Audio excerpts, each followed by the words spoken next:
semuanya, balik lagi sama aku Wulan. Jadi di video kali ini aku akan membahas tentang pasar konsumen saat ini, seperti definisi, analisis, proses, dan contoh dari pasar konsumen di era digital ini.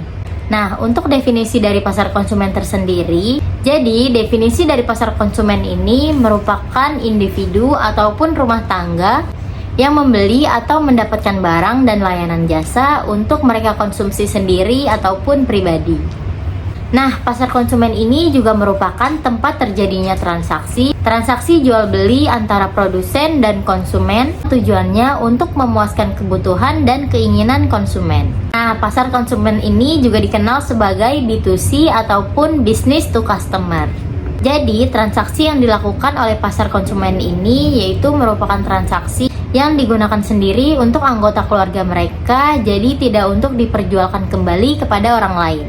Nah, selanjutnya di sini ada analisis pasar konsumen. Jadi, ada beberapa analisis pasar konsumen. Nah, yang pertama yaitu menentukan pasar yang relevan, di mana pasar yang memiliki kebutuhan ataupun masalah yang dapat dipecahkan dengan produk atau layanan yang ditawarkan oleh seorang pembisnis yang sesuai dengan kebutuhan konsumen.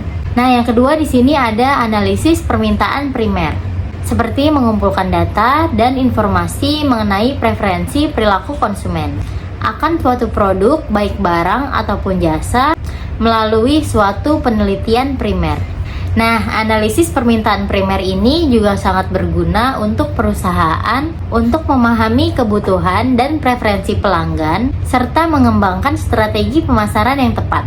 Yang ketiga, di sini ada menetapkan target dan segmen pasar, seperti menentukan segmen pasar mana yang akan menjadi tujuan ataupun target kita sesuai dengan karakteristik dari produk ataupun layanan yang kita tawarkan. Karena segmen pasar ini terdiri dari kelompok pelanggan ataupun konsumen yang memiliki keinginan yang sama. Nah, yang keempat di sini ada analisis dan menilai kompetitor, seperti melakukan analisis dan penilaian terhadap kompetitor secara efektif agar dapat memahami pesaing dengan lebih baik dan dapat mengembangkan strategi pemasaran ataupun produk yang lebih kompetitif di pasar. Nah, selanjutnya di sini ada proses dari pasar konsumen.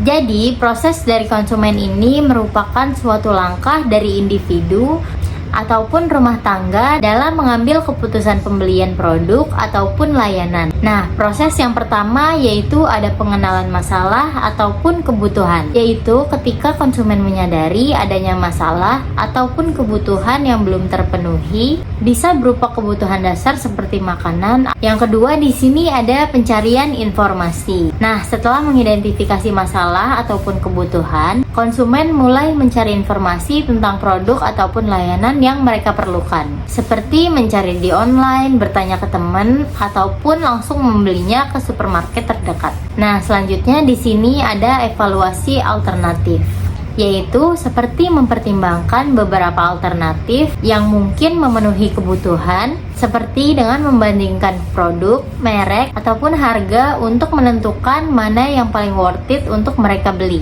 Selanjutnya di sini ada keputusan pembelian. Nah, jadi keputusan pembelian ini juga dapat dipengaruhi oleh beberapa faktor, seperti faktor dari harga, kualitas, merek, promosi, ataupun pengalaman sebelumnya dengan produk atau merek tertentu. Nah, setelah menentukan keputusan pembelian, di sini mereka akan melakukan pembelian. Setelah pembelian ada pasca pembelian. Nah, di pasca pembelian ini biasanya konsumen akan mengevaluasi pengalaman mereka tentang produk atau layanan yang mereka beli sebelumnya. Jika mereka puas, ini dapat memicu kepuasan pelanggan. Nah, jika tidak, mungkin mereka akan merasa kecewa, tidak melakukan pembelian kembali ataupun mengembalikan barang. Selanjutnya di sini ada pendekatan merek atau yang biasa kita sebut brand loyalty. Nah, di tahap ini konsumen yang puas terhadap produk atau layanan yang kita jual akan membuat mereka menjadi pelanggan setia dari merek produk yang kita jual. Nah, yang terakhir di sini ada umpan balik dan ulasan. Konsumen juga dapat memberikan umpan balik ataupun ulasan kepada produk atau layanan yang dapat mempengaruhi keputusan pembelian orang lain di masa depan. Nah, selanjutnya di sini ada contoh dari pasar konsumen. Nah, contoh dari pasar konsumen ini yaitu orang yang membeli peralatan rumah tangga setiap bulannya di supermarket, ataupun orang yang membeli baju dari toko, dan bisa juga orang-orang yang melakukan pembelian elektronik untuk rumah tangga mereka. Jadi, contoh di pasar konsumen ini merupakan orang-orang yang melakukan pembelian untuk digunakan sendiri ataupun pribadi dan tidak untuk dijual kembali. Oke, jadi segitu dulu aja video pembahasan tentang pasar konsumen saat ini. Terima kasih yang udah nonton. Adios, bye-bye.